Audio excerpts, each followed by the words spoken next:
If I do not miss salah, do not drink or do bad things, why can't I go to clubs with my friends?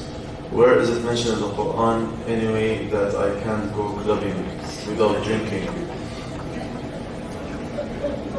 What are you going to do at the club? Mop the floor?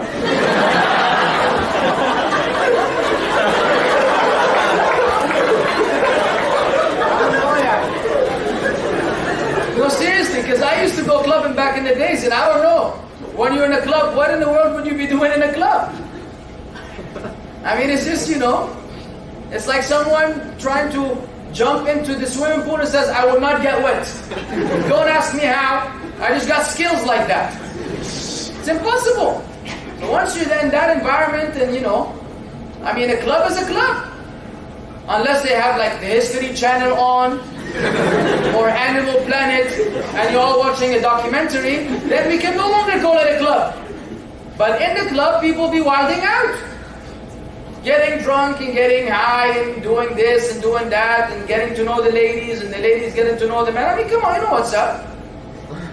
So it's just, it's not doable. It's just not doable. You just, you're deceiving yourself by thinking you can go to a club and avoid certain prohibitions, because that whole environment in and of itself is in a place that is good or bad. That's just really the final judgment.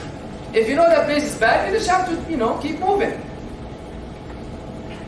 Yeah, Sheikh, but some still go to the club and they claim that they don't drink, so they say, like, I'm not drinking, so how is it haram for me to be in the club? Well, because there are so many things that are disallowed that are taking place in the club. So why are you in the club? First of all, we have the narration from the Prophet that the one who's in the company of where alcoholics, or where alcohol is being consumed, or alcohol is being served, all of this will bring about the curse of God. Okay, when you're in that environment in and of itself. So being there, just period, while it's there, is already an issue. That's number one. Number two, then how are you going to lower your gaze? As a male, with all the females that are, dressed very modestly, usually in the club, how are you going to lower your gaze and not look at them and check them out? How is that possible? And how are you going to avoid hearing certain things and so on and so forth? How are you going to avoid, it's impossible to avoid the prohibitions while in the club, because the club is a place of prohibitions.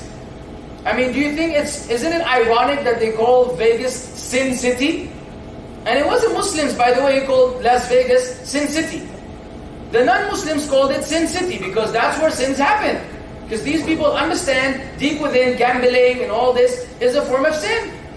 Putting all of the savings of your life at stake so that you and your family become bums afterwards, so you can have some fun in Vegas, is a sin ultimately.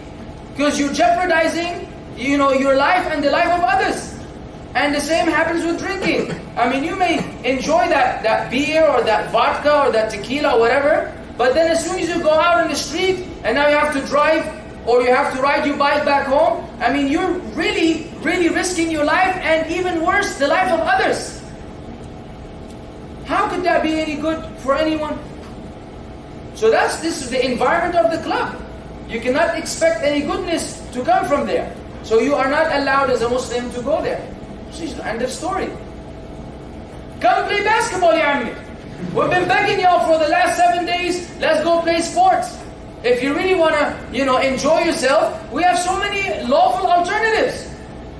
But because not good players are not showing up, we're having to play with losers. Dude will be dribbling for 25 minutes, then he makes it under the basket and shoots it outside. We were looking for the good players, no one showed up. Because maybe they were clubbing.